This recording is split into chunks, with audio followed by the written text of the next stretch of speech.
Muy, muy buenas tardes tengan todos ustedes. Soy Ernesto Velázquez, coordinador del Consejo Editorial Consultivo del Universal. Me da muchísimo gusto saludarlos y que estén presentes, que estén viendo este espléndido foro que hemos realizado la Fundación Miguel Alemán y el periódico El Universal, aliados con un grupo de periódicos de la República que forman parte del grupo de periódicos asociados en red.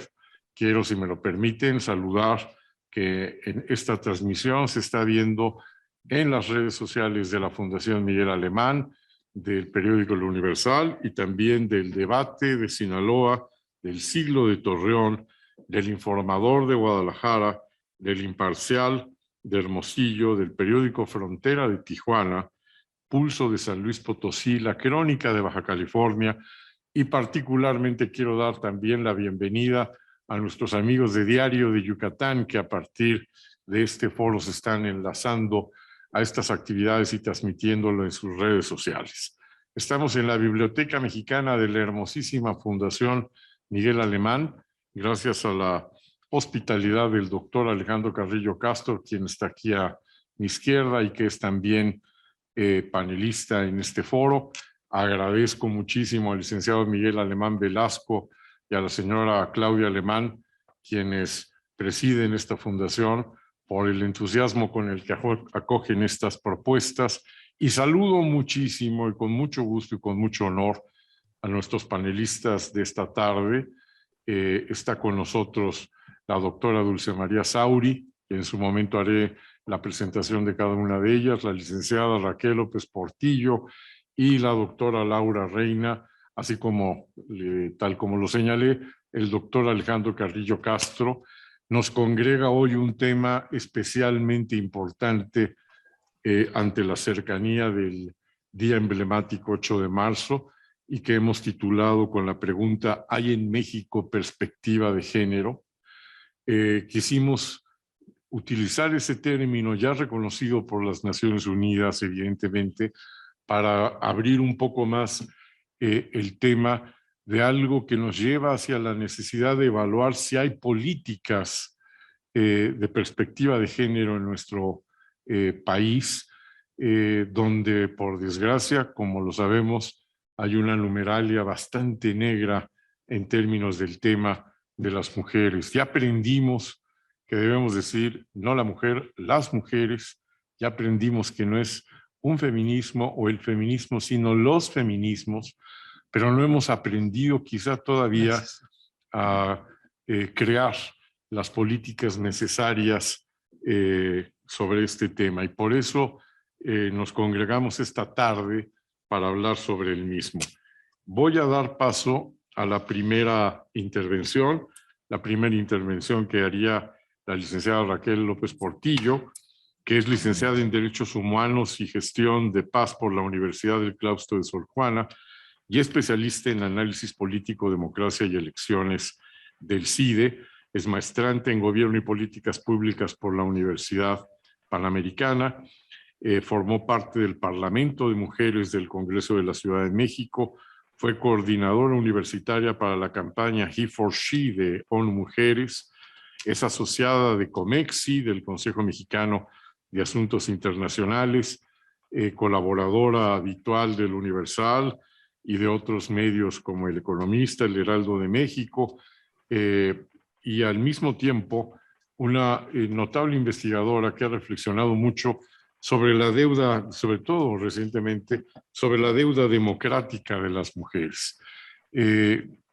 Uno de los puntos más importantes que debemos de analizar esta tarde. Te agradecemos muchísimo tu presencia, Raquel, y te cedemos la palabra. Muchísimas gracias, Ernesto, por tan amable presentación y muy buenos días a todas y a todos. Quisiera agradecer enormemente al Universal y a la Fundación Miguel Alemán por la invitación para participar en este espacio, además con el privilegio de compartir perspectivas con figuras tan destacadas y que han dedicado una gran parte de su trayectoria a la defensa de las mujeres, entonces para mí realmente es un honor estar aquí. Y sobre todo, como bien mencionabas, para hablar sobre un tema tan importante en nuestro país y más aún en el contexto que estamos viviendo actualmente.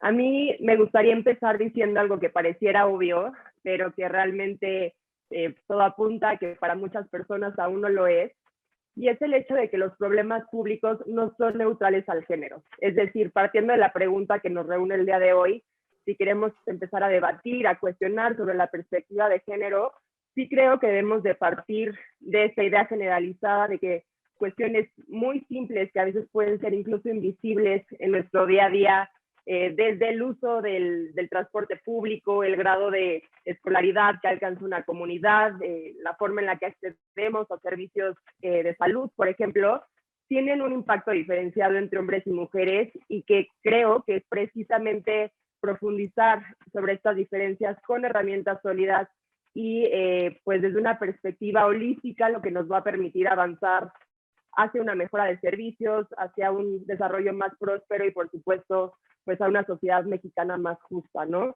En el caso de México hay muchos datos que ilustran esto. Digamos, no es gratuito que en el país exista una brecha salarial por encima del 30% entre hombres y mujeres, que las mexicanas dediquemos más del doble de tiempo a la labor de cuidados, o que, por ejemplo, en otros temas, en ámbitos más académicos, que más de 3/4 partes del rango más alto del Sistema Nacional de Investigadores esté conformado exclusivamente por hombres. Entonces, creo que esto no solamente no es gratuito, sino que muestra también cómo la relación asimétrica que evidencia en estos pocos ejemplos, pues habla de que está sostenida bajo un esquema sociocultural que ha sido alimentado ya por demasiados años a través de estereotipos, a través de prejuicios, a través de roles, que al final se muestra cómo desembocan en nuevos obstáculos para la participación de las mujeres en el sector productivo, en el acceso a servicios y en general para nuestro desarrollo pues en plenitud, ¿no? Y con derechos garantizados. Ahora, si bien el Estado mexicano sin duda es el principal responsable de buscar corregir estas desigualdades y estas asimetrías, sí me parece que vale la pena destacar, no a manera de justificación ni mucho menos, pero que esta relación o esta concepción de una perspectiva de género como herramienta de Estado es todavía aún muy reciente. O sea, digamos, el vínculo entre las políticas públicas y la perspectiva de género a nivel internacional la podemos rastrear alrededor del 95, 97, es decir, hace 20 y tantos años, en donde a través de distintas resoluciones, como bien mencionaba Ernesto, de la Asamblea de las Naciones Unidas, se habla precisamente por primera vez de urgir a los gobiernos a incorporar esta metodología en su quehacer político, ¿no? Y precisamente para fines de esta intervención me gustaría ahondar sobre algunos de los objetivos estratégicos que se planteó a través de esta resolución y a través de otras herramientas internacionales como la plataforma de Beijing, y básicamente poner sobre la mesa cómo va México, ¿no? ¿Qué hemos hecho al respecto? ¿Qué falta por cumplir? ¿Y cómo lo podemos percibir en cuestiones cotidianas que estamos viviendo actualmente en el país? Y sobre todo en estos 3 objetivos específicos, ¿no? El primero en cuanto a la creación de órganos gubernamentales y nacionales enfocados al adelanto de las mujeres, la integración de la perspectiva de género en políticas, en programas, en instituciones, digamos, y también la difusión de datos y de información desglosadas por sexo. Me gustaría empezar por este último punto y en cuanto a la cuestión positiva, porque en el tema de datos existen diversos organismos como Open Data Watch, por ejemplo, que han puesto a México como uno de los mejores países, al menos en América Latina, en cuanto a apertura de datos estadísticos y de otras encuestas e información con un enfoque de género, ¿no? Y creo que sí es importante mencionar que gran parte de esto se lo debemos al INEGI, porque sí hay muchas críticas que podemos hacer a esta y otras instituciones. Hay países que creo que morirían por tener el nivel de profesionales en la demografía y en la estadística como los que tenemos en este país.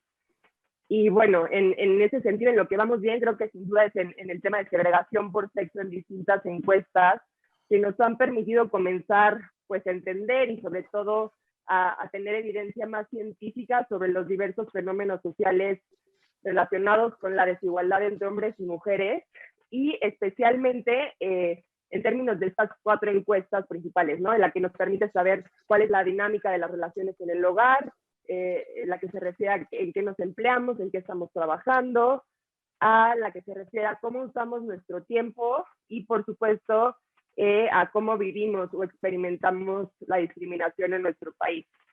Ahora, ¿qué falta, no, para poner estas maravillas que nos deja el INEGI en acción?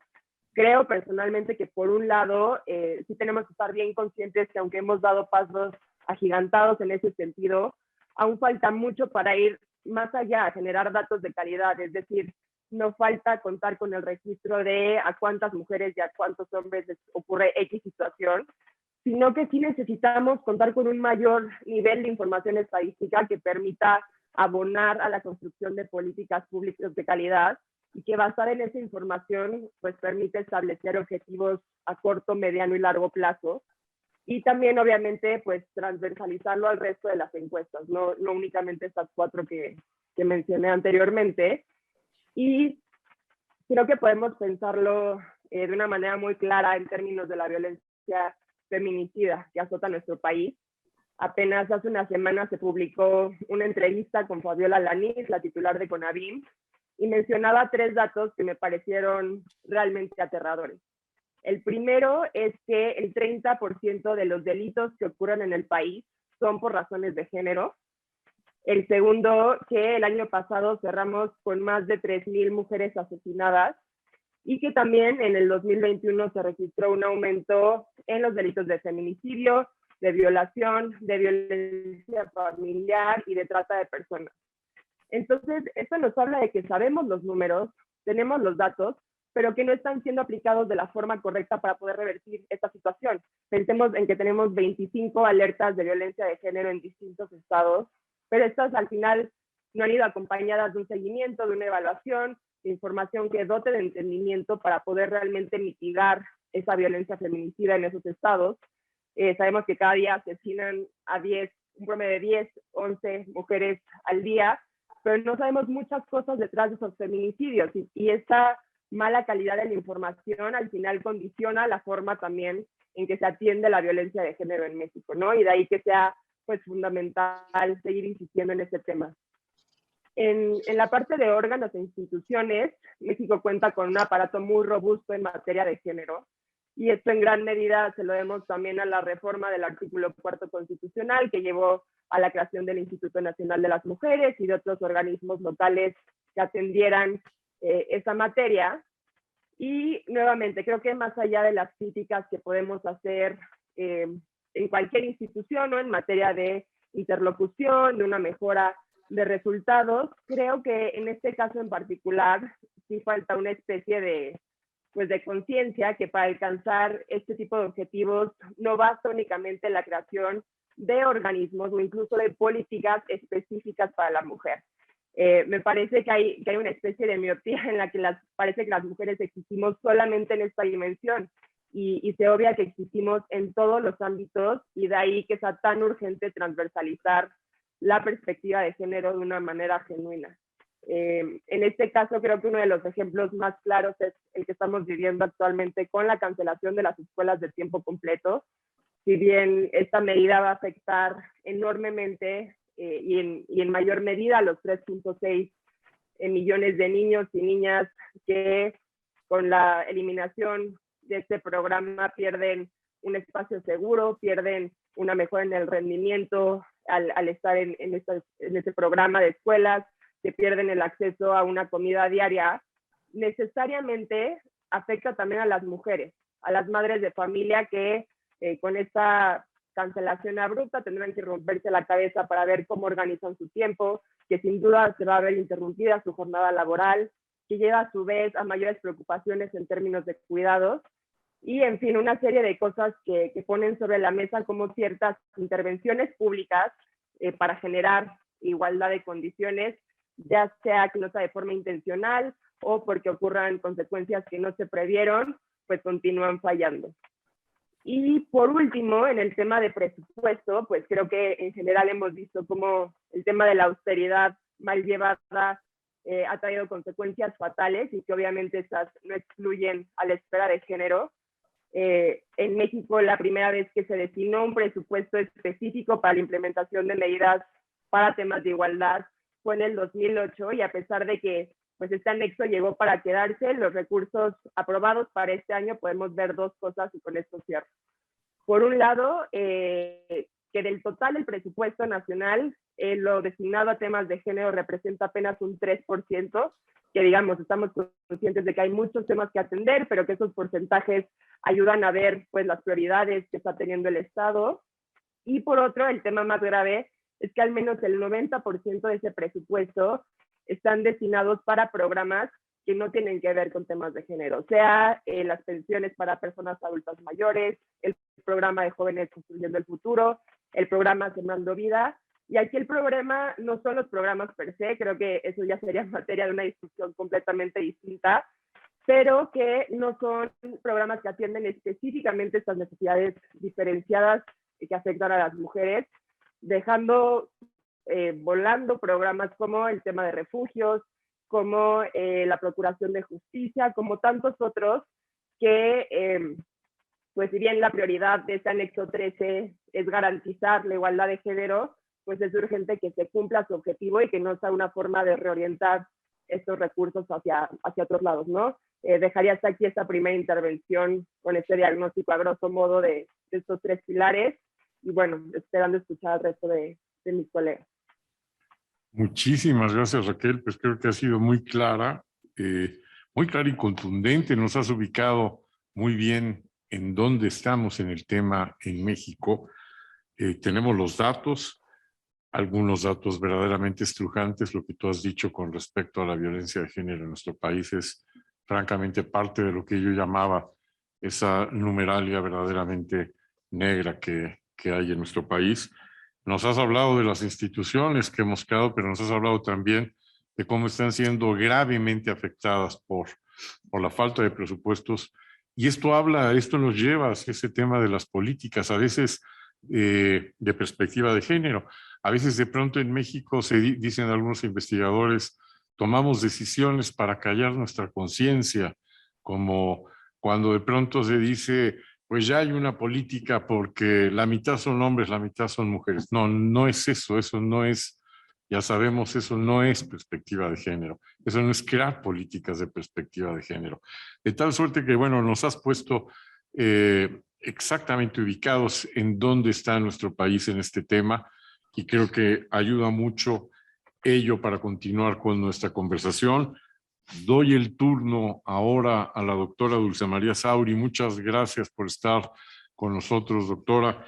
La doctora Dulce María Sauri no solamente es reconocida por su trabajo en materia política, sino también por ser una de las pioneras del trabajo de las mujeres en muchos ámbitos. Para empezar, es la primera gobernadora, ha sido la primera gobernadora de su estado, de Yucatán, pero es además una académica prestigiosa, como ya comenté, gobernadora de Yucatán, presidenta en su momento del Partido Revolucionario Institucional, diputada federal, senadora, es decir, ha hecho un trabajo muy importante en materia legislativa, es licenciada en Sociología y cuenta con una maestría y un doctorado en Historia por el Centro de Investigaciones y Estudios Superiores de Antropología Social.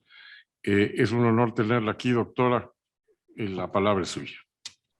Muchísimas gracias por esta oportunidad de compartir este importante foro organizado por el Consejo Consultivo del Universal, la Fundación Miguel Alemán y, desde luego, la presencia de dos jóvenes mujeres que mucho alienta para la lucha que está por venir. Quiero también reconocer la conexión mediante sus redes sociales de los importantes medios de los estados y muy especialmente al Diario de Yucatán, con el que tengo el honor de colaborar con un espacio semanal, los miércoles. Divido mi tiempo en 4 puntos. El primero de ellos tiene que ver con la materia perspectiva de género. El segundo, cómo se aplica en México. Un tercero, con ejemplos muy específicos.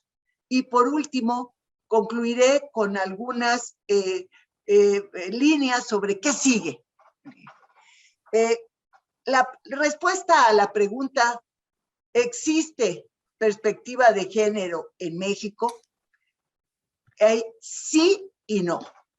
Sí desde el punto de vista formal, no desde el punto de vista de la realidad. Y voy a sustentar esta respuesta. ¿Qué es la perspectiva de género? Muchas veces tendemos a confundirla con la igualdad de género, con la igualdad sustantiva, la igualdad de resultados, que es un objetivo de desarrollo y de largo plazo. La perspectiva de género es una estrategia, es una herramienta, es un conjunto de procesos y procedimientos para lograr ese objetivo de la igualdad de género.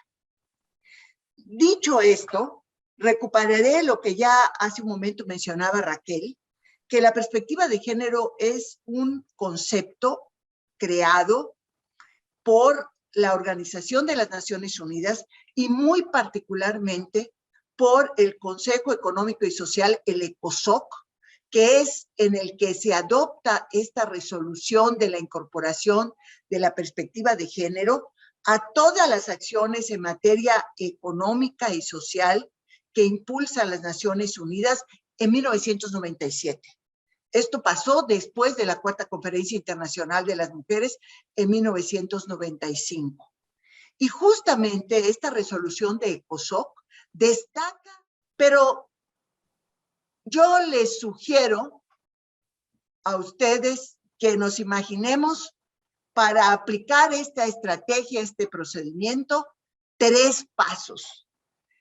Es como una especie de lentes para poder mirar la realidad que nos rodea. El primer paso es una pregunta. Esta situación, esta ley, este programa, esta acción, ¿hay diferencias en cómo lo reciben, cómo lo toman las mujeres y los hombres? Esa es la primera pregunta. Vamos a suponer que la respuesta, por eso se necesitan los lentes bien graduados, dice, sí hay diferencias entre mujeres y hombres. Sí hay diferencias si ponemos la capacitación del personal en sábado o después de la jornada laboral, porque los hombres sí van a poder venir, pero las mujeres muy probablemente van a tener una serie de compromisos en la casa, hacer el mercado, ver la lavada de la ropa, etcétera, en sábado, y no van a poder venir. Entonces sí hay diferencias. La siguiente pregunta es, ¿hay desventaja? Pues sí hay desventajas, porque los hombres van a poder ir y las mujeres no van a poder ir y por lo tanto no van a recibir esa capacitación que les permita mejorar en su trabajo. Pero hay un tercer nivel más complejo. Es el nivel de la discriminación. Si se aplica este programa, ¿se discrimina a las mujeres? Y resulta que la capacitación dice, hay que llegar a las 7 de la mañana. No lo vemos como discriminación, ni siquiera no lo asumimos, simplemente no lo vemos. Por eso, la perspectiva de género como herramienta es fundamental. Vamos a ver qué ha pasado su aplicación en México. La ley de planeación, que es la que norma todo el Sistema Nacional de Planeación, y aquí Alejandro Carrillo nos puede hablar desde los orígenes de este Sistema Nacional de Planeación en el sexenio 1976-1982. Bueno, pues resulta que la ley de planeación sí incorpora la obligación de la perspectiva de género desde los principios que norma la planeación en México. Ahí está, la parte formal la tenemos muy bien establecida. Tenemos también que el Plan Nacional de Desarrollo, derivado de la Ley de Planeación, tiene perspectiva de género mucho más clara en la parte formal, en el Plan de Desarrollo 2012-2018, en que la perspectiva de género era un eje transversal del propio plan. El plan 2019-2024 está en ese sentido muy desdibujado y muy confundido. Confunde el objetivo de la igualdad con la herramienta o la estrategia de la perspectiva de género. Pero ahí está. El presupuesto de egresos de la Federación, que como bien señalaba Raquel, desde 2008 tiene un anexo estadístico, un anexo programático, es el número 13, que se denomina erogaciones para la igualdad. Cada vez que se elabora el presupuesto de egresos de la Federación hay un apartado, pero aquí les puedo decir categóricamente que ese anexo 13 no tiene perspectiva de género. Y con los ejemplos específicos lo voy a mencionar. Vamos a suponer que aplicar la perspectiva de género fuera un asunto de porcentajes. La mitad de la población de México, un poquito más, el 52% son mujeres, 48% hombres. Entonces, todo el presupuesto de egresos de la Federación va a beneficiar a 52% de la población, que son mujeres, y 48% que son hombres. Pero eso es absolutamente falso, porque en los planes, los programas, las acciones, hay diferencias entre las mujeres y los hombres, pero no solo en aquellos a los cuales les ponemos la etiqueta para mujeres, porque desde el punto de vista de la cantidad, nosotras tenemos derecho a la mitad de todo. Y hay algunos programas que simple y llanamente ni nos ven, ni nos oyen, ni nos consideran. Y esto está pasando en el presupuesto de egresos de la Federación. Y voy a hacer mención de un caso muy específico. El programa de adultas y adultos mayores, que es el más cuantioso en términos económicos. Hay alrededor de 8 millones de personas mayores de 65 años que tienen una pensión actualmente, bimensual de 3,200 pesos. Pero ¿qué pasa? Nadie se tomó la molestia de analizar que en ese grupo de edades las mujeres tienen una presencia porcentual mayor porque tienen una esperanza de vida mayor. Pero no solo eso, sino que en el momento en que se incorporó al programa a los pensionados y jubilados del Seguro Social, del ISSSTE, se reprodujo esa desigualdad porque justamente la mayoría de pensionados y jubilados, excepto las pensiones de viudez, pues son hombres. Nadie ni siquiera se preguntó si había diferencias, y lo que ha estado haciendo el programa al no considerarlo es reproducir las desigualdades. Entonces, si el Plan Nacional de Desarrollo, si el presupuesto de egresos de la Federación no tienen claramente la perspectiva de género, los programas, las reglas de operación de esos mismos programas, pues menos lo tienen. Y ahorita voy al tercer punto, casos específicos en políticas públicas y programas. Voy a tomar el programa que se originó en 1997 de Progresa, Oportunidades, Prospera, y que concluyó en 2018. Este programa, cuando se definió, cuando se diseñó, yo era en ese momento la presidenta de la Comisión Nacional de las Mujeres, antecedente de lo que hoy es el Instituto Nacional de las Mujeres.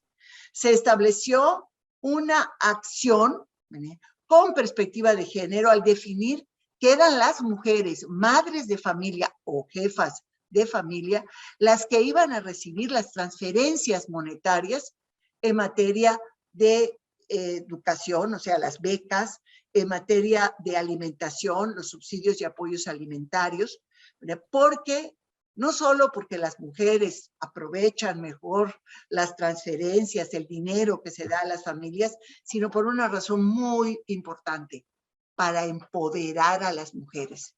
Ellas ya no tenían que pedirle el tortibono al marido, sino que ellas mismas decidían el momento y la forma como usaban el dinero para comprar las despensas a las familias. La contraprestación era la responsabilidad de llevar y estar pendiente de que todos los integrantes de la familia fueran a los centros de salud. Este programa terminó en 2018. Ahora hay becas, pero no hay absolutamente ninguna perspectiva de género en la manera como estas se entregan. Luego, otro ejemplo concreto, el de estancias infantiles. Estancias infantiles se creó en 2007 para aquellas mujeres, madres de familia u hombres con custodia que no tenían acceso a las guarderías de Seguro Social o del ISSSTE, ni dinero para mandarlos a una guardería privada.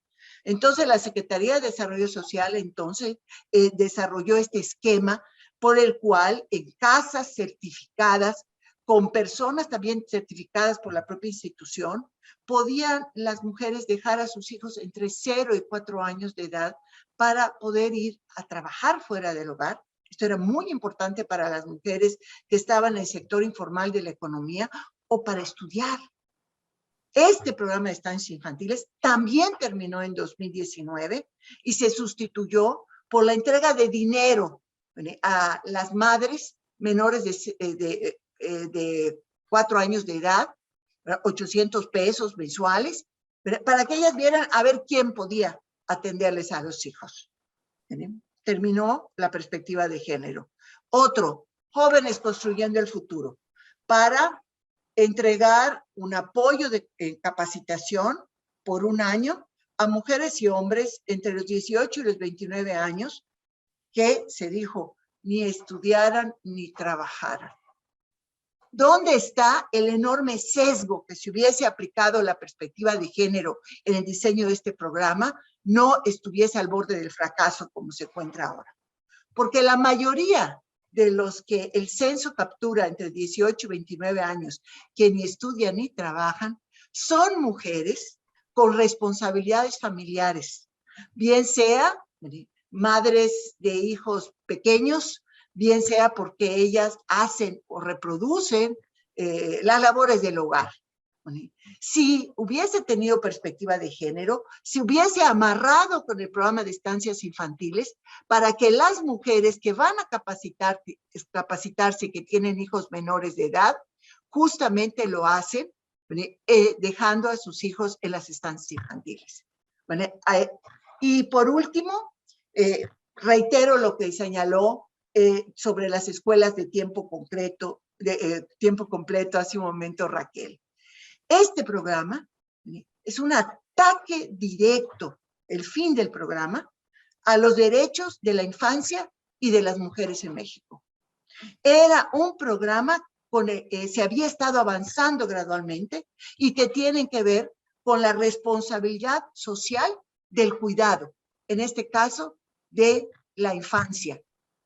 El Estado mexicano había invertido recursos y un esquema de organización que simple y llanamente, sin decir o dar explicación alguna, ha desaparecido por un decreto del Diario Oficial de la Federación. Se dio a conocer el acuerdo por el cual los recursos, pocos, muy pocos, se destinan ahora al programa de La Escuela es Nuestra, es decir, infraestructura.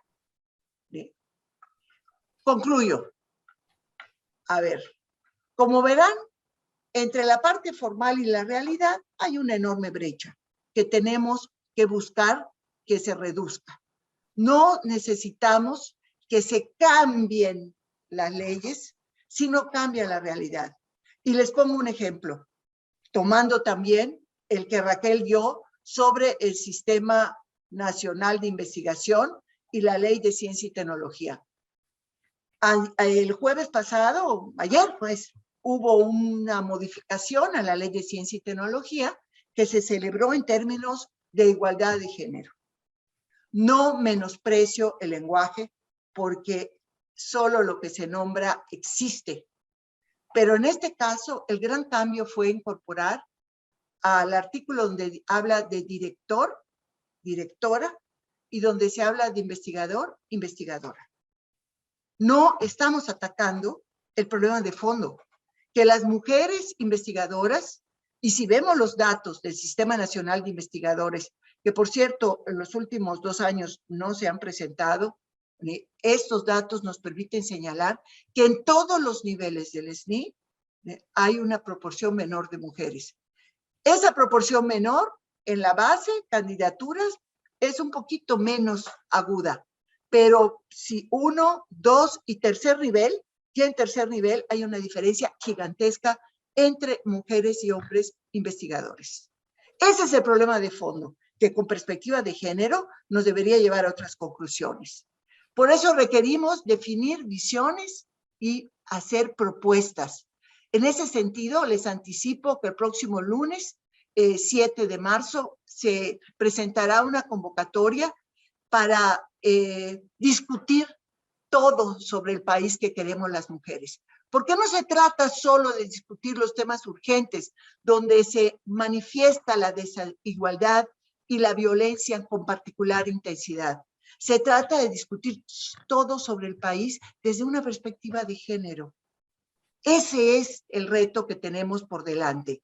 Y por último, desde esa perspectiva, analizar la cuestión del derecho a los cuidados en todo el ciclo de vida de las personas.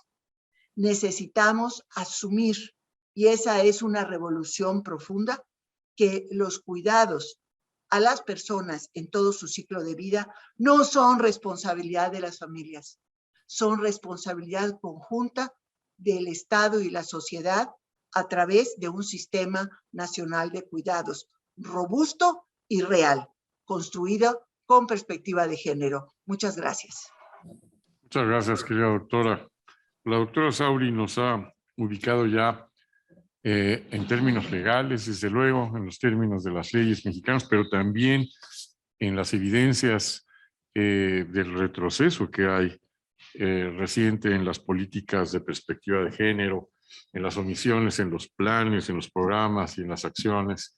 Y muchas gracias también, doctora, por darnos la información, este aviso de lo que va a conversar, de lo que se va a anunciar el lunes, que no deja de ser también una iniciativa verdaderamente importante y celebrable. Muchas gracias por ello. Toca el turno a la doctora Laura Reina, que es especialista en políticas de tecnología, que fundó Puentec, un laboratorio de políticas tecnológicas para Latinoamérica, pero que además es coordinadora de la Comisión de Género del INAP y profesora en dicho instituto. Laura ha servido a nuestro país como servidora pública en el Senado, en la Secretaría de Gobernación y en diversas otras posiciones. Y su formación académica es politóloga e internacionalista por la UDEM, con maestría en políticas tecnológicas en la Universidad de Cambridge, maestría en políticas públicas en el TEC de Monterrey y doctorado en administración pública en el INAP con honores. Es un privilegio tenerte aquí, Laura. Tú has hablado recientemente de la necesidad de romper mitos, de que es tiempo de romper mitos, justamente en el tema de la inclusión, de los temas de inclusión en materia laboral. Pero al mismo tiempo que se reconoce la gran aportación de las mujeres en materia tecnológica, en materia científica, como bien lo reseñaba la doctora Sauri, como lo mencionó Raquel, hay rezagos profundos. Te cedemos la palabra y de nuevo te agradecemos mucho tu presencia. Muchísimas gracias, Ernesto, y por la invitación a la Fundación Miguel Alemán, al Universal y a todos los medios conectados alrededor de los estados como Tamaulipeca. La verdad es que siempre me gustan este tipo de iniciativas que dan visibilidad a otras partes del país y que pueden incorporarse personas de todas las ciudades a este tipo de discusiones. Y atendiendo a la pregunta a la que nos convocaron, si hay perspectiva de género en México, mi respuesta natural fue, pues, depende de a quién le pregunten. Y yo sí creo, y coincido con lo que decía Dulce María, sobre que hoy hay un movimiento de personas de todos los sectores luchando por la igualdad de los derechos, que creen lo que decía Susan Anthony, la sufragista norteamericana, que decía que los hombres sus derechos y nada más, y las mujeres y sus derechos nada menos. Y este tipo de personas que están convencidas de eso trabajan todos los días por saldar las deudas con las mujeres violentadas en materia de seguridad, o movimiento de igualdad salarial para resolver la diferencia de sueldo que tienen las mujeres en materia laboral, o incluso iniciativas legislativas todo el tiempo por materia de distribución de cuidados, y a ello un gran reconocimiento a todo este trabajo que describieron Raquel y Dulce María, que pues siempre hay que estar al pie de lucha, y que justamente fechas como la del 8 de marzo o las del día 25 de cada mes nos recuerdan la importancia de seguir trabajando en esta agenda. Pero algo que a mí personalmente, como especialista de políticas tecnológicas, me preocupa mucho es que estamos viviendo al mismo tiempo de toda esta lucha, de todo este trabajo por la igualdad. Estamos viviendo un momento sin precedentes, y es la cuarta revolución industrial. Y es un momento, y lo vivimos en la pandemia, en un momento en donde paró el mundo, la vida digital continuó, y aprendimos que podíamos trabajar a distancia, y aprendimos que podíamos tener acceso a bienes y servicios a distancia. Y en este contexto resulta urgente como que la perspectiva de género se incorpore a esta agenda de la cuarta revolución industrial, y de hecho eso escrito tanto en el periódico, con ustedes. Muchísimas gracias por esa invitación, pero también en mis investigaciones académicas. Yo sí, como decías, en última columna, hablaba acerca de es tiempo de romper mitos, porque creo que tengo una gran preocupación por la agenda de género y tecnología. Y lo que creo es que, contrario al mito popular, las mujeres en ciencia y tecnología han cambiado la historia con sus descubrimientos. Desde la inventora Hedy Lamarr, que creó el Wi-Fi, hasta Ada Lovelace, que fue una mujer que desarrolló el primer concepto de computadora y el primer código, hasta la bioquímica, actualmente Kathleen Caricó, la desarrolladora de la vacuna contra la COVID-19. Las mujeres formamos parte de la comunidad científica que lideran las revoluciones industriales. El tema es que no somos la cara de frente, y creo que ese es un gran mito por romper. Y lo que no es mito, pero sí sigue siendo muy popular, es el limitado, acciones para resolver las tendencias emergentes en el panorama de políticas de igualdad de género y tecnología. Por ejemplo, y las enumero, son 5. La primera es la falta de paridad de género en el sector de la tecnología en sí mismo. Como les decía, están estos antecedentes de mujeres que han estado presentes y liderando la industria de la innovación, la industria de la tecnología y de la ciencia. Sin embargo, es reciente la salida de las mujeres de esta industria. Y cuando las investigadoras se ponen a pensar qué fue lo que pasó, por ejemplo, Caroline Criado, en su libro Mujeres Invisibles, afirma que más del 40% de las mujeres abandonan las empresas tecnológicas al cabo de 10 años, frente al 17% de hombres que lo hacen, y la razón que dicen es: me encantaba mi trabajo, pero las condiciones laborales no me permiten seguir estando ahí.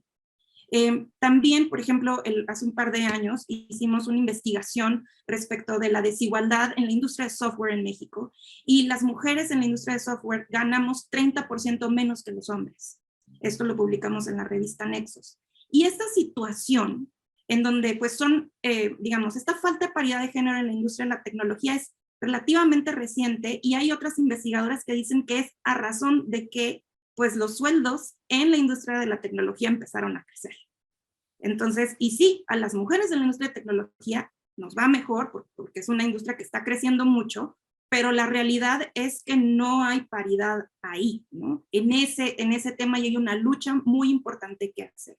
Segundo, y ahí hay contados esfuerzos y excepciones que no quisiera dejar de mencionar, y muchos importantes esfuerzos desde el BID, desde las empresas de tecnología, desde los gobiernos, acerca de promover la inclusión de mujeres en STEM. pero la pregunta que yo me enfoco es, ¿qué pasa con las mujeres que están ahorita haciendo esa lucha? Que ya están ahí, que ya tienen ese doctorado en inteligencia artificial y que ganan 30% menos que un colega, que no les están dando este tipo de aumento y que están al frente de la lucha. Segundo, son las desigualdades en el género, de género en el acceso a la tecnología, y eso lo vimos de manera muy clara en la pandemia. Una pregunta natural que surgió es, si tú tienes 3 hijos y solamente hay una televisión en la casa, ¿a qué canal? Y uno está en primero de primaria, otro está en cuarto y otro está en la de secundaria. ¿Qué canal le pones para ver? ¿No? ¿Se lo das a un hombre o a una mujer? ¿Y por qué? ¿Y cómo? Desde ese tipo de ejemplos cotidianos hasta a quién le das la computadora para las clases en línea, a quién le compras el celular más nuevo, cómo es que, digamos, y eso solamente hablando en los lugares donde hay este tipo de acceso. Y México tiene una gran penetración. De hecho, un tema importante es reconocer el aumento y el acceso al Internet en nuestro país. Todavía hay una agenda pendiente en ese sentido. Pero ¿qué pasa con el desarrollo de políticas inclusivas, justo, que piensen en esto? Se vivió, por ejemplo, reconocer que las personas casi no tienen computadoras en nuestro país, sino que tienen celulares. Entonces, el tipo de políticas que se dan se tienen que pensar desde esa accesibilidad. Tercero, es la focalización de la violencia contra las mujeres en equipos y plataformas digitales. De acuerdo a los datos, 9.4 millones de mexicanas dicen que han sufrido algún tipo de ciberacoso, y mi invitación es ir mucho más allá de la lógica punitivista de castigar a este tipo de temas, sino que creo que hacen falta muchos mecanismos también de concientización, de uso de estas tecnologías y de cómo lo que pasa, la violencia que pasa en la vida virtual se replica en ambientes digitales. Entonces hay iniciativas como Luchadoras MX, que promueven un Internet feminista y trabajamos muy de cerca con ellas, Hijas de Internet, alianzas muy fuertes que se están haciendo por concientizar a las personas sobre este tipo de temas. Por ejemplo, la plataforma de Te Protejo MX en contra del abuso sexual infantil en línea. Digamos que hay muchas acciones respecto de eso, pero aún hay mucho por hacer, y creo que cuando hablamos de los datos inaceptables en la violencia física que vivimos, y el dato que decía Raquel, que todos conocemos del las 11 feminicidios diarios en nuestro país, pues eso también se ve en línea. Y eso también muchas veces pueden ser indicios previos de lo que está por pasar. Entonces ahí hay una oportunidad muy grande. El cuarto es las brechas de recolección de información en la ciencia de datos, y ahí hay todo un tema de las estadísticas, lo que mencionaba también Raquel y también mencionó Dulce María, respecto de cómo se recuperan los datos para tomar las decisiones de política pública. Y creo que ahí hay todo un reto, desde hace mucho no tenemos una nueva y necesitamos ese tipo de datos e información para poder tener acceso a cómo resolver estos problemas, y una vez teniendo esa información poder procesarla para las tecnologías que hoy tenemos disponibles, poderlas usar con perspectiva de género para resolver problemas. Algo que me gusta mucho y he logrado entrevistar es las iniciativas que tienen en Buenos Aires a nivel municipal de tener ciencia de datos con perspectiva de género para la toma de decisiones municipales. Increíble, y lo está liderando una mujer joven, una servidora pública que está tratando de reclutar servidores públicos utilizando la ciencia y la tecnología como punta de lanza, todo lo que se está trabajando en materia de GovTech, para poder, con los peligros y retos que hay detrás de eso en materia de derechos digitales, que habría que pensarlo y platicarlo de manera más profunda, pero aún así hay una brecha de género en la recolección de datos sobre las mujeres. Quinto y último son todo el tema de sesgos y retos sobre materia de inteligencia artificial. Vive en nuestras vidas todos los días, ¿no? Desde lo que nos recomienda diferentes plataformas digitales hasta lo que escuchamos en nuestro Spotify, o lo que vemos en nuestro TikTok, o lo que cada día nos van sugiriendo, lo que nos ponen de sugerencia, incluso en el periódico El Universal, para de anuncios. Todo ese tipo de cosas tienen que tener una perspectiva de género en qué tipo de comerciales, por qué tipo de cosas, y creo que ahí hay un gran tema pendiente por hacer y trabajar. Entonces, para cerrar, todos estos datos, o sea, todas estas 5 tendencias, y cada una pudiéramos hablar de grandes ejemplos todo momento, nos muestran que es un momento de saldar una deuda pendiente con las mujeres en ciencia y tecnología, visibilizando su trabajo, reconociendo su labor, mejorando condiciones laborales de quienes están ahorita, porque ellas están liderando, están hoy liderando, digamos, el futuro de la agenda, ¿no? Porque muchas de las promesas de la 4ª revolución industrial es que viene a resolver viejos problemas. Y si tenemos este gran cambio de época, ¿por qué no cambiar las cosas de una vez utilizando la tecnología con sus riesgos, con sus sesgos y demás? Yo sé que no es fácil, al conocer la historia de estas científicas, de las tecnólogas, de las mujeres en lo público, de las mujeres en todos los sectores, concluyo que cuando se rompe un techo de cristal o eres la primera en llegar a X posición, no solamente abres camino para el mundo, sino te caen todos los vidrios encima, y necesitamos todo un ambiente sororo, no solamente de mujeres, sino de la sociedad. Y creo que esta parte en donde solamente los temas de perspectiva de género, volviendo a la pregunta, ¿hay perspectiva en género? Pues depende a quién le pregunten. A mí me gustaría justo lo que decía, reconocer lo que decía Dulce María, ¿no? Pues sí en la norma, pero en la realidad vemos otras cosas, y si nos metemos, yo me meto en el tema de género y tecnología, pero yo estoy segura que si nos metemos en cada una de las áreas, podríamos encontrar estas tendencias igual. Entonces, yo creo que es tiempo, la convocatoria de quienes nos están escuchando, que en un tiempo donde se habla de romper techos de cristal, yo creo que es tiempo también de romper mitos, donde sí hay mujeres, donde sí hay acciones, donde se puede hacer muchísimo más, y que en la área en la que estamos, pues contribuir haciendo lo que nos toca. Entonces, muchísimas gracias por la oportunidad de compartir esto, y encantada de seguir conversando. Al contrario, Laura, muchas gracias por tu espléndida intervención.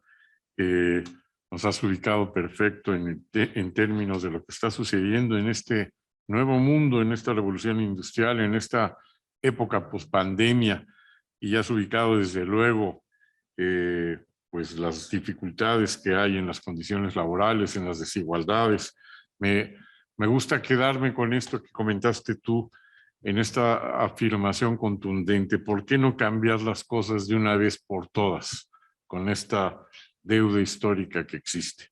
Y quizá para hablar precisamente de los orígenes de esta visión histórica, qué mejor que la intervención de nuestro amigo, el doctor Alejandro Carrillo Castro, director de la Fundación Miguel Alemán, que tiene más de 30 años estudiando este tema, estudiando los temas de equidad de género, de las resistencias culturales, que es autor de un libro clásico ya, El dragón y el unicornio, donde hace una revisión histórica sobre ello, y quien además es director general de esta Fundación Miguel Alemán, pero es un hombre que ha tenido una trayectoria de servicio público extraordinaria.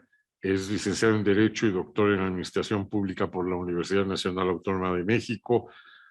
Ha tenido infinidad de cargos públicos, diplomáticos, ha sido presidente de la Comisión Mexicana de Ayuda a Refugiados de la Secretaría de Gobernación, director general del Instituto de Seguridad y Servicios Sociales de los Trabajadores del Estado, secretario general del Consejo Nacional de Ciencia y Tecnología, director general de Estudios Administrativos de la Secretaría de la Presidencia, cónsul general de México en Chicago, embajador de México ante la Organización de Estados Americanos. Bueno, en fin, es una trayectoria apabullante la del doctor, pero ahora recurrimos a él en su faceta de el gran investigador sobre equidad de género y el gran interesado en estos temas. Querido doctor, la palabra es toda tuya.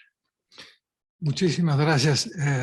Primero que nada, también agradecer a mi amigo Ernesto Velázquez, que cuando platicábamos sobre cuál sería la mejor manera de conmemorar la proximidad del 8 de marzo del Año Internacional de la Mujer, con qué temas podríamos tener este encuentro mitad virtual y mitad presencial, como lo estamos haciendo ahora. y me proponía el tema de ¿hay en México perspectiva de género? Y yo lo dejé porque las tres respuestas que hemos oído, muy interesante de Dulce María, a quien le tengo un particular respeto, ella fue una de las que me invitó a trabajar con ella, fue mi jefa cuando fue presidenta del PRI, para demostrarle precisamente que no tengo ningún inconveniente, al contrario, siempre para mí ha sido un honor trabajar bajo la supervisión de mujeres tan distinguidas como ella y como lo fue en su momento María de los Ángeles Moreno. También la forma de contestar de las tres me gustó mucho. Dice Dulce María, bueno, frente a si existe la perspectiva de género en México, muy a lo que estamos acostumbrados los abogados a decir sí y no. En lo formal sí, en lo real no. Esto ocurre casi siempre con todas las normas que forman parte del deber ser, de la deontología, como nos enseñan en la Facultad de Derecho. Lo que quisiéramos que fuera, pero lamentablemente no siempre es, a pesar de que esté establecido en alguna norma jurídica. Forma parte el enfoque de género, decía Raquel López Portillo, de esta recomendación de las Naciones Unidas relativamente reciente, 1995 o 1997, para incorporarlo como un instrumento para que sirva para ayudar precisamente primero a entender y eventualmente a debatir los problemas de equidad de género y de igualdad de género como se les ha venido discutiendo en los últimos años. Y me gustó también mucho lo que dice Laura Reina. ¿Hay perspectiva de género en México? Pues depende a quién le preguntes.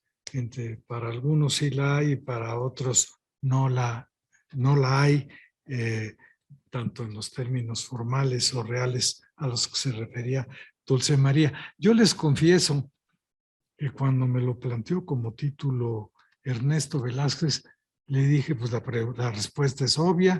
Claro que hay perspectiva de género, la ha habido desde hace 5,000 años, no solo en México, sino en el mundo entero. Es la perspectiva masculina, es la perspectiva patriarcal. Lo que pasa es que esta perspectiva de género se le ve y se le nota como natural. Y el problema ha sido que desde hace unos 50 años o más, pero particularmente en México, cuando se modificó la Constitución en 1974 para poner por primera vez en nuestra máxima ley que el hombre y la mujer deberán gozar de los mismos derechos, pues ahí estuvo planteado la igualdad, la idea de la igualdad entre hombres y mujeres. Aparece muy posteriormente como instrumento conceptual, como método para poder analizar estos problemas e irlos resolviendo, la equidad de género. Después, años después, se plantea que no, que hay que buscar la igualdad de género, y ahora estamos procurando, de 1997 para acá, utilizar, si se puede, la perspectiva de género para ayudar a analizar, como decía Dulce María, con los lentes más precisos, esta problemática que queremos de alguna manera ir resolviendo entre hombres y mujeres. Aquí en la Fundación Miguel Alemán insistimos en que el programa de equidad de género estuviera copresidido por una mujer y un hombre, porque estamos convencidos de que las soluciones no pueden ser nada más con la participación de mujeres destacadas, sino también tienen que participar, tenemos que participar los hombres si queremos que realmente se den pasos importantes, porque los hombres, desde la perspectiva de género que prevalece, pues son los que han estado ocupando la mayoría de los puestos en los órganos legislativos, en los órganos ejecutivos y en los órganos judiciales, al menos en el caso del gobierno. Decía Dulce María algo que me llamó mucho la atención y me parece muy bien. Efectivamente, cuando en 1900, curiosamente fue en 82, a quien le corresponde, con base en todo lo que se había hecho durante los sexenios anteriores, particularmente en el del presidente López Portillo, para establecer el Sistema Nacional de Planeación Democrática, quien lo promueve ante el Congreso Federal y ante el Constituyente Permanente es el licenciado Miguel de la Madrid. Y se modifica la Constitución para establecer a ese nivel el Sistema Nacional de Planeación para el Desarrollo, que junto con la Ley de Planeación vuelve obligatoria la elaboración de planes nacionales de desarrollo que deben ser entregados los primeros 6 meses de las administraciones sexenales en nuestro país. Y desde ahí queda la obligación, es relativamente reciente, 1982, 1983, de elaborar planes nacionales de desarrollo, que como ella bien lo dijo, en sus últimas versiones tenían la idea de que había que establecer la transversalidad en todo el presupuesto y en todos los programas gubernamentales de la perspectiva de género.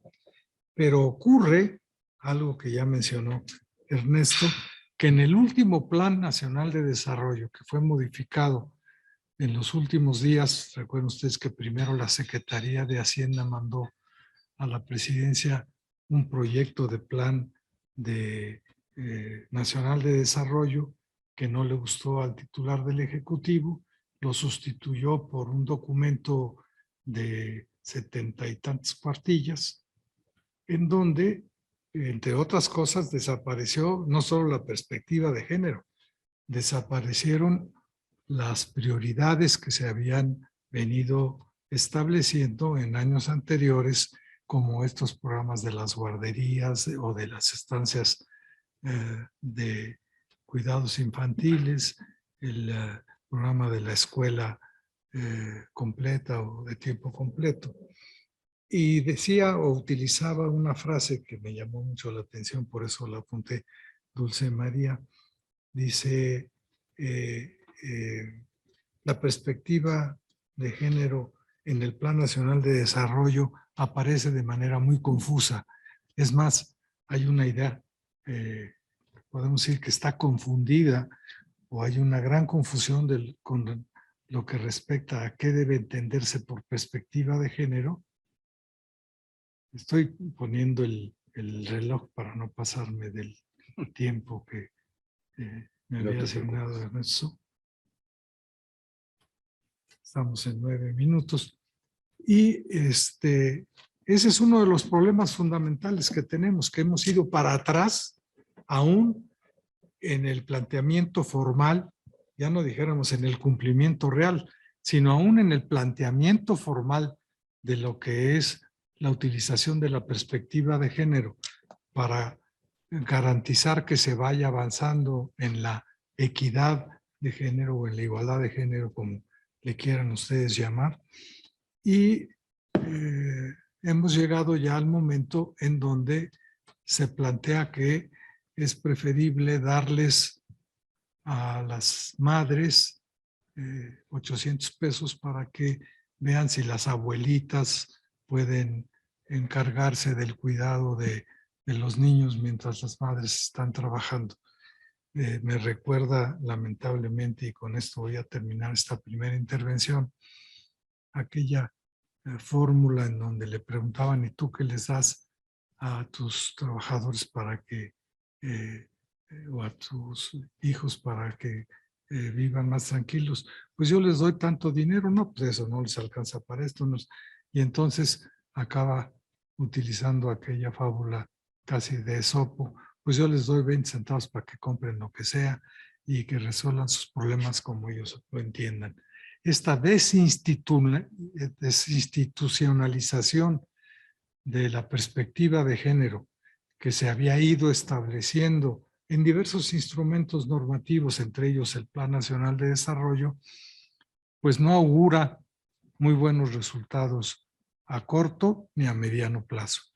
Y yo creo que tratando de responder así muy rápidamente y muy cruelmente la pregunta que nos formulaba Ernesto Velázquez a los participantes en esta charla, sí existe en México perspectiva de género en términos reales, es totalmente masculina, es totalmente patriarcal, es totalmente machista y lamentablemente lo poco que se había avanzado en algunos instrumentos para ir cumpliendo la indicación o la propuesta de Naciones Unidas de 1997 de ir incorporando la perspectiva de género, pues lamentablemente ha ido para atrás.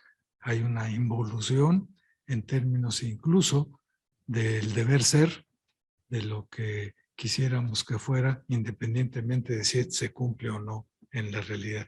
Yo con esto terminaría mi primera intervención. Muchas gracias, querido Alejandro. Muchas gracias, querido doctor. El tiempo es implacable, pero por otro lado, creo que nos da todavía mucho espacio para poder contestar las muy buenas preguntas que ya hay de nuestra audiencia. Muchas gracias por el entusiasmo de su participación. Yo quisiera comenzar primero con una ronda de preguntas, si les parece, y luego volver a permitir una última intervención de cada uno de nuestras panelistas y de nuestro panelista. Comenzaría con una pregunta para ti, Raquel. Empoderamiento, representación, violencia de género, ¿son cosas que se deben atacar en conjunto o por separado? Nos pregunta. ¿Qué piensas? Creo que mi respuesta iría un poco en concordancia con lo que hemos repetido en este espacio, sí y no, dependiendo, ¿no? Creo que por un lado, sin duda debe de tomarse como problemáticas que tienen un sentido de unidad, pues, o sea, que debemos de evaluarlo en conjunto, ya que vienen de una misma raíz y que precisamente detonan de distintas formas, pero sin perder de vista el origen que las provoca. Pero por otro, creo que ya, sobre todo en términos de las políticas o los programas o las medidas para poder mitigar y reducir esas brechas que existen, sin duda tienen que ser específicas, porque digamos, si vamos a atender todo, ¿no? Como parte de una misma cosa, creo que nos ayuda a entender y a contextualizar, pero ya a la hora de tomar acción, creo que sin duda tenemos que poner mucho hincapié en los problemas específicos y que incluso podemos verlo de esta forma, digamos, no es lo mismo cómo se percibe la violencia de género en Ciudad de México que en un municipio en Chihuahua. Y eso habla de la necesidad de poner específica atención en cómo se vive cada una de esas problemáticas para que las medidas puedan ser realmente efectivas. Muchas gracias, Raquel. Desde luego, por supuesto, si algún otro o alguna otra de las panelistas o de nuestro panelista quisieran también incidir en la respuesta a alguna de las preguntas, pues súper bienvenidos. Hay otra que nos hacen que me gustaría plantearle a la doctora Sauri. Nos preguntan qué se requiere entonces para que los programas se apliquen con perspectiva de género. Bueno, justamente aplicar la herramienta.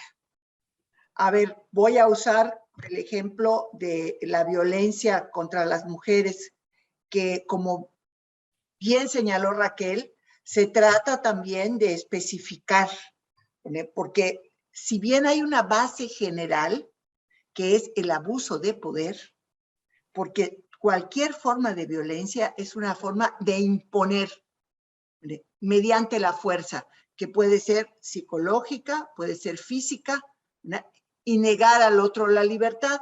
Ese es el origen común, pero la manera de manifestarse es diferente.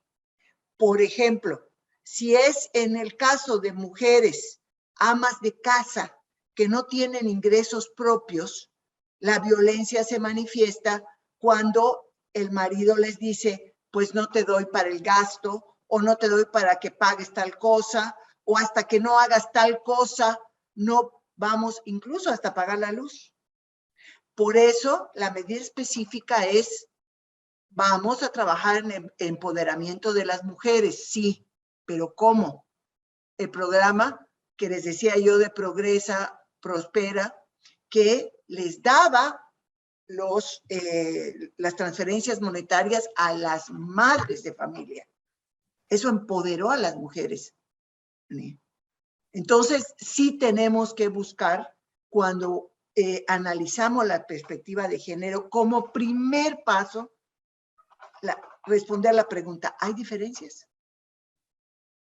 Generalmente las vamos a encontrar, ¿eh? La excepción es cuando hay algo que aparentemente es neutro en términos de género, que da igual para mujeres y hombres, pero no es así. Generalmente es diferencia. Si hay diferencia, inmediatamente tenemos que preguntarnos, ¿hay desventaja? Y si la respuesta dice si hay desventaja, ahí es nuestro terreno de acción, el terreno de acción de las políticas públicas que buscan la igualdad sustantiva. Ahí es donde hay que desarrollar diseños que respondan específicamente al objetivo de la igualdad. De otra manera, no vamos a estar atacando el fondo del problema. Es más, les puedo anticipar que las políticas sin perspectiva de género pueden incluso profundizar las desigualdades. Muchísimas gracias, doctora.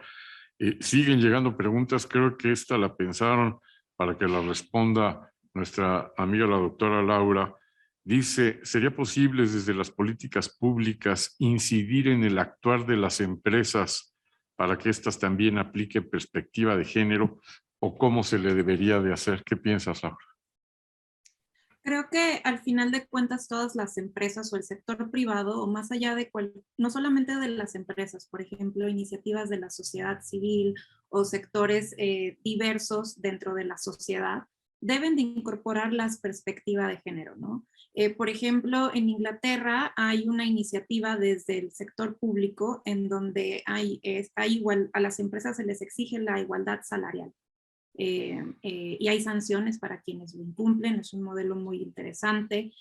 Por otro lado, hay otros modelos de política pública en donde el Estado, por ejemplo, en el caso de México, a través de CONAPRED y una colaboración creo que con InMujeres, se invita a las empresas a que cumplan con una serie de requisitos y perfiles, una serie de requisitos para tener un tipo de norma, una norma en materia de igualdad.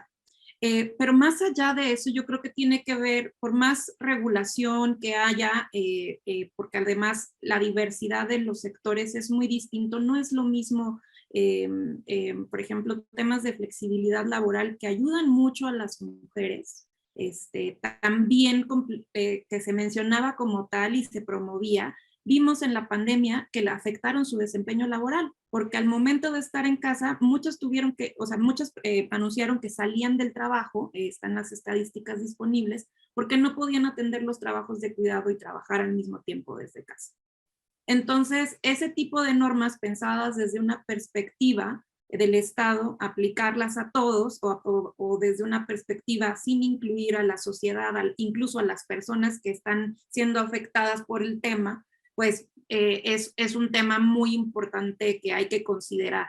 Entonces, creo que tiene que ser al revés. Cada sector laboral o cada espacio, más allá, por ejemplo, sea sociedad civil, no es lo mismo las necesidades laborales de una organización de la sociedad civil a las de una empresa, o que es una pyme, o que son microemprendedoras, o las famosísimas emprendedoras de medios digitales de e-commerce, las que venden cosas por internet, las mujeres que venden cosas por internet, y que es una industria creciente de comercio digital en Latinoamérica increíble, tienen otro tipo de necesidades.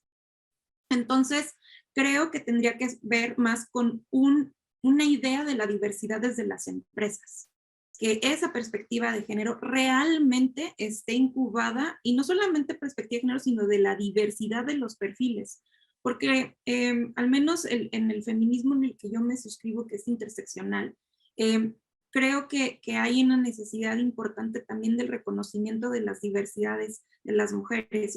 Perdón que lo diga así, pero la invitación aquí es a mujeres blancas que hemos estudiado y que tenemos acceso a una serie de beneficios y que hacen falta mucho las voces de las afromexicanas y que hacen mucha falta las voces de otras mujeres con otras circunstancias. Y si somos nosotras las que imponemos esas necesidades a los ambientes laborales o a las empresas, pues no necesariamente cubren las necesidades de esas otras personas. Entonces creo que debe de ser una mirada mucho más amplia, es una conversación que todos estamos aprendiendo en el camino y que creo que debe de empezar por, como lo digo en mis columnas, por romper los propios mitos, ¿no? Las ideas preconcebidas que tenemos. Claro, las mujeres les va a encantar trabajar desde la casa, así cuidan a los niños también. Es súper complicado hacer eso, ¿no? Entonces, y eso es como ese tipo de mitos, ese tipo de ideas, creo que toca romperlas. Entonces, hay mucho por hacer y creo que es el inicio de una conversación amplísima, riquísima, en las que tenemos que aprender como sociedad. Y más allá de pensar en cómo debe regular el tema del Estado, es qué podemos hacer desde nuestros ambientes profesionales, en donde estamos. ¿Qué puedo cambiar hoy para que pueda haber perspectiva de género en el ambiente en el que yo estoy y donde las voces de todas las personas en donde yo estoy cambien? Yo creo que va así. Bueno, pues tu respuesta, Laura, ha generado todavía muchas más preguntas por los temas que nos falta, muchísimos temas que nos faltan atender. Doctora Sauri.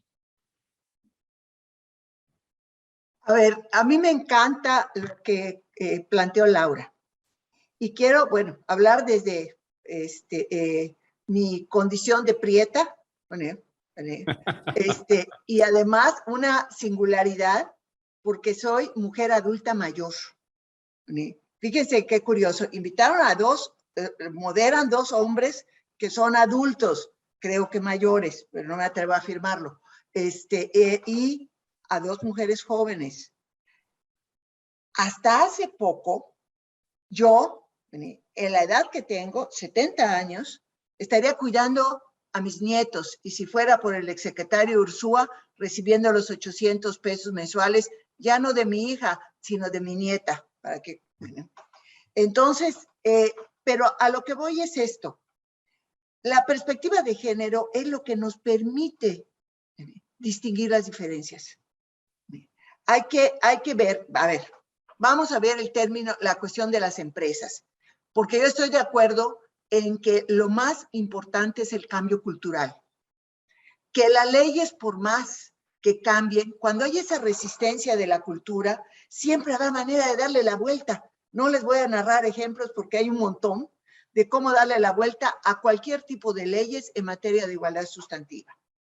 Pero les puedo decir esto, si la ley no cambia, si la norma no cambia, la oportunidad de cambiar es mucho más pequeña.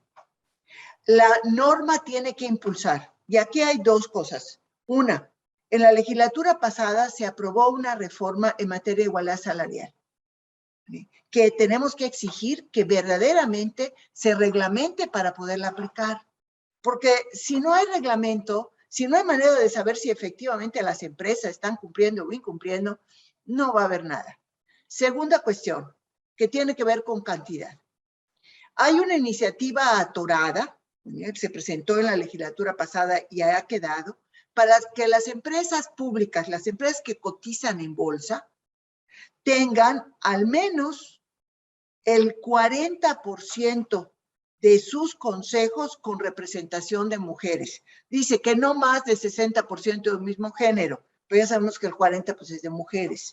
Son solamente para las empresas que cotizan en bolsa, porque pues, no hay manera de las demás empresas establecer esa normatividad.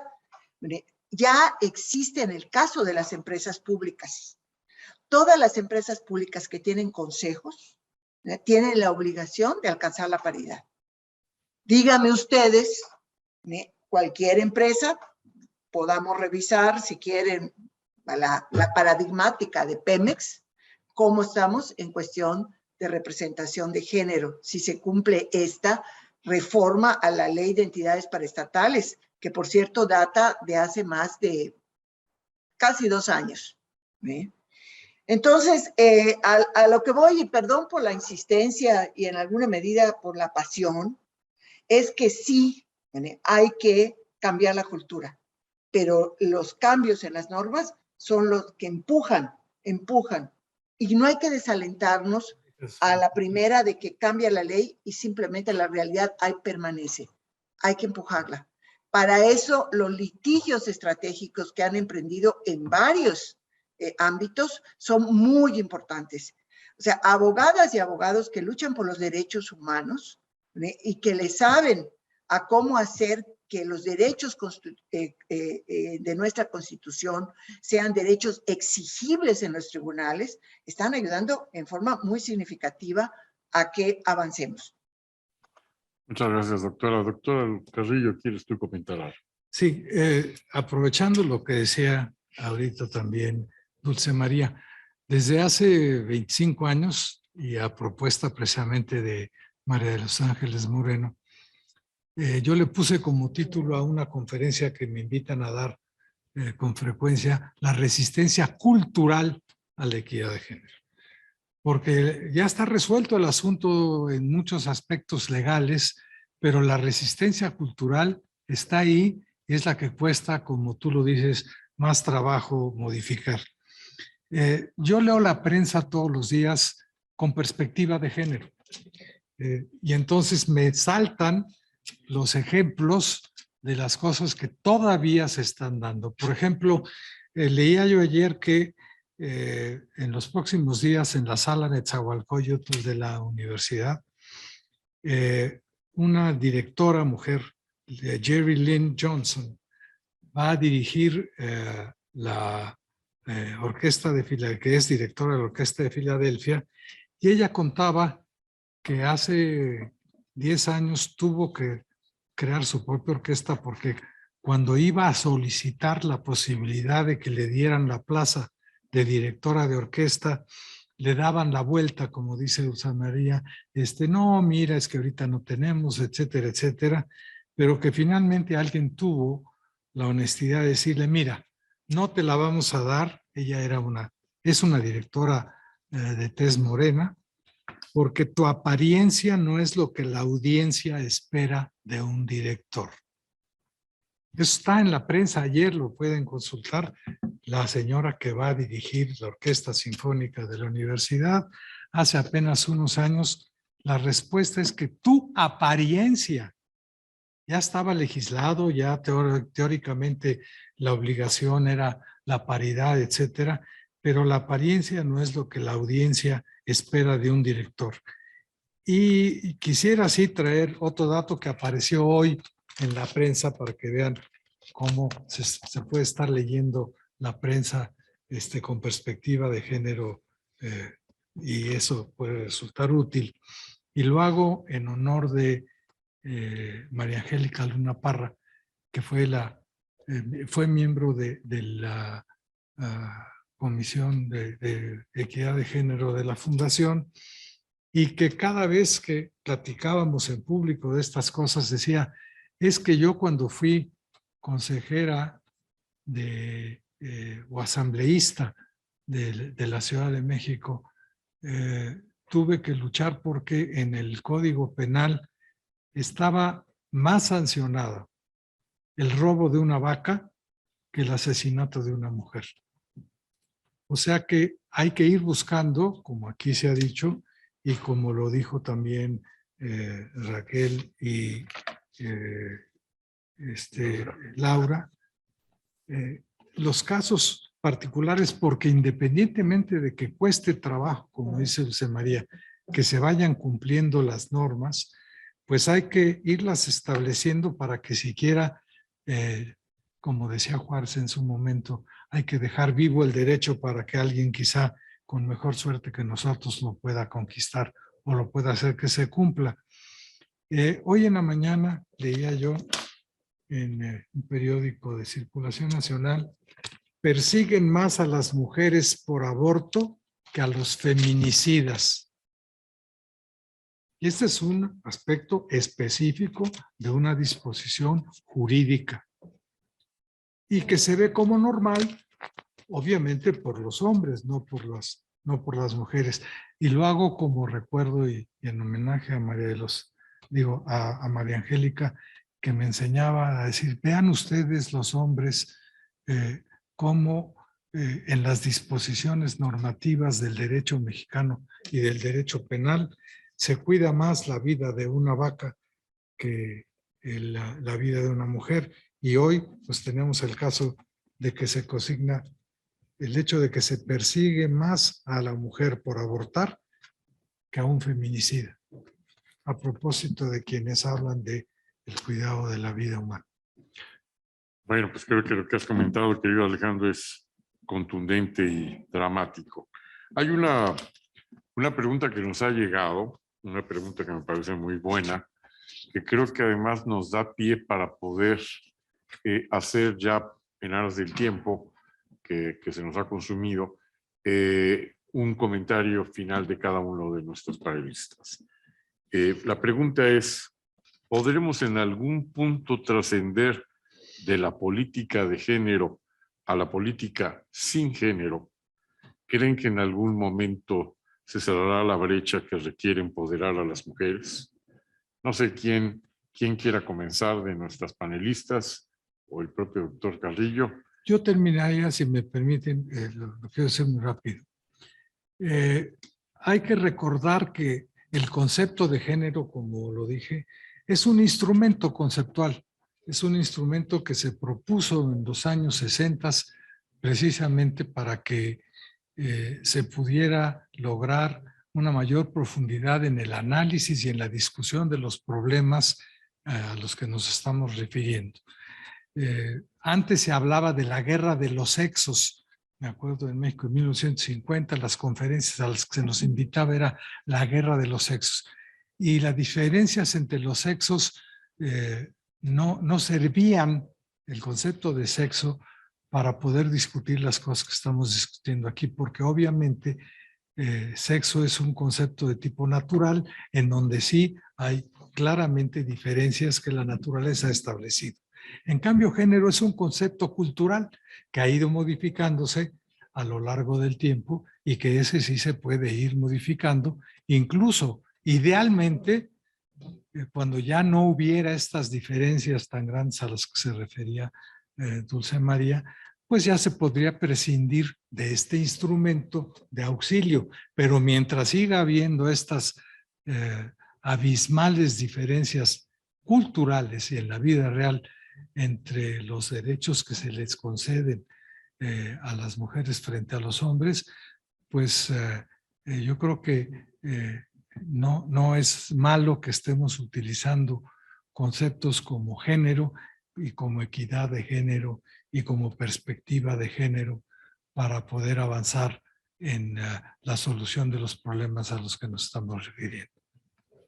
Muchas gracias, Alejandro. Un comentario final, doctora Sauri.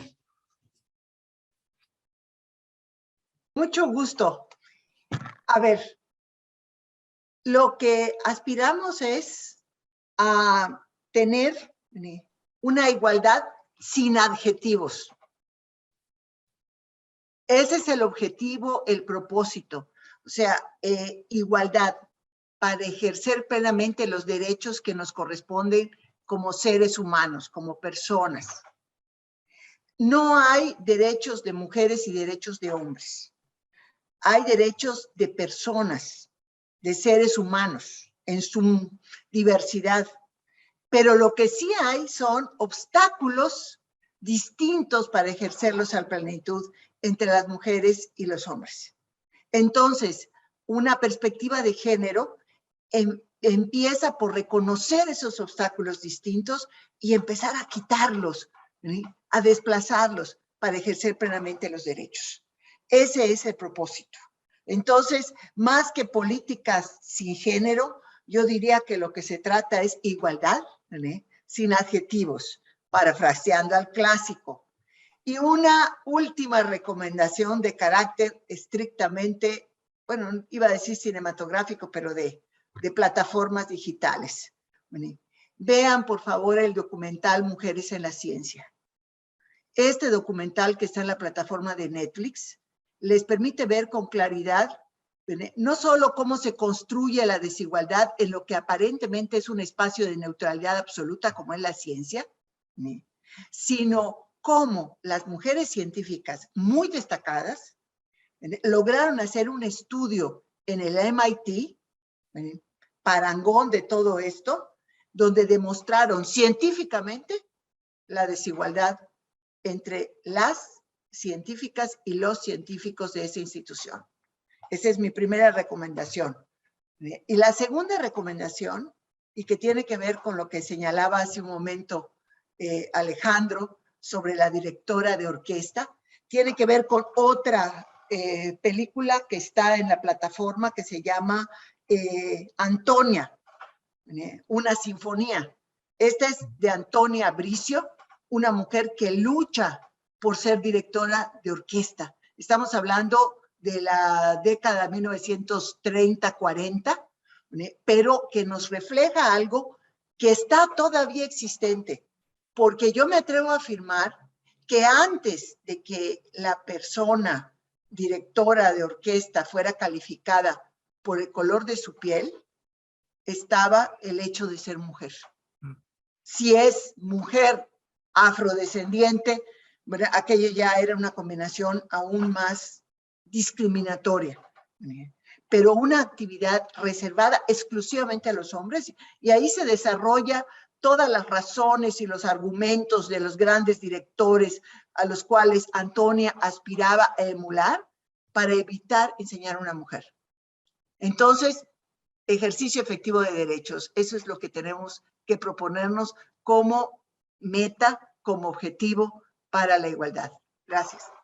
Muchísimas gracias, doctora Sauri. Doctora Laura Reino, tu comentario final. Pues ser feminista es buscar los mismos derechos para todas las personas. Creo que es esa lógica de no entender el movimiento y demás, más allá de todas las vertientes que tiene. Creo que en algo que podemos estar de acuerdo todas las personas, y está así en el artículo 1 constitucional, ¿no?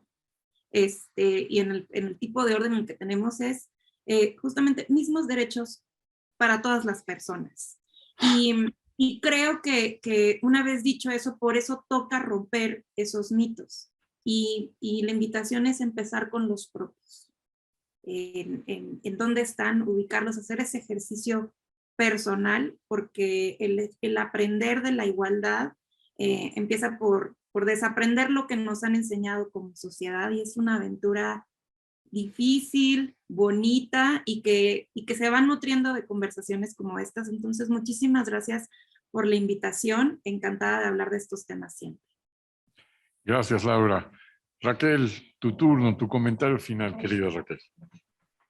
Gracias, Ernesto. Pues respondiendo a la pregunta, creo que ojalá que pueda llegar así, que podamos hablar, como bien dicen la diputada Sauri y Laura, de derechos humanos, de personas, y que no haya esa imperante necesidad de hacer tantas distinciones sobre los derechos de las mujeres, y pensarlo también, o sea, las acciones afirmativas que se construyen en nuestro país y en otros lados, la idea es que sean temporales, y ojalá que así lo sea y que también nos toque verlo.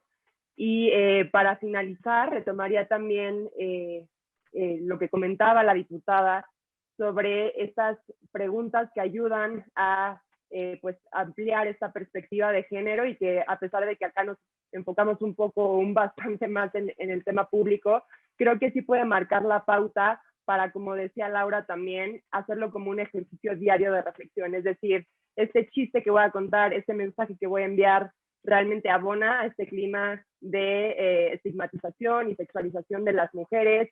En los paneles realmente no contamos con expertas, o queremos escuchar a las mismas voces que se han pues perpetuado durante mucho tiempo, y en fin, en una serie de espacios, y creo que el hecho de preguntarnos y irlo deconstruyendo y hacer un ejercicio diario abona una perspectiva de género no solo desde una visión estatal, sino que puede impactar en nuestro día a día. Por otro lado, también una recomendación, pero de mi parte literaria, muy, muy veloz, porque realmente estoy fascinada con ese libro y creo que como mexicanas y mexicanos todos deberíamos de leerlo. No me cerrarán los labios, Daría Castillo, creo que nos ayuda a dimensionar bastante cómo se construyó el México posrevolucionario desde la figura de Ermila Galindo y cómo esta figura representó un avance importantísimo en materia de derechos políticos de las mujeres. Y por último, hacer una invitación a la audiencia también a que estos temas se discutan de manera cotidiana, ¿no? Obviamente es importantísimo hablarlo el 8 de marzo, el 25 de noviembre, pero esta es una conversación que tenemos que tenerla constantemente desde todos los espacios. Creo que hay mucha voluntad también para hacerlo, muchas cosas que hablar, que discutir, que problematizar, y que creo que hacerlo también ayuda a ir cerrando esta brecha de la que hablábamos entre lo que tenemos ahorita y lo que queremos ver en nuestra realidad. Así que muchísimas gracias por la invitación.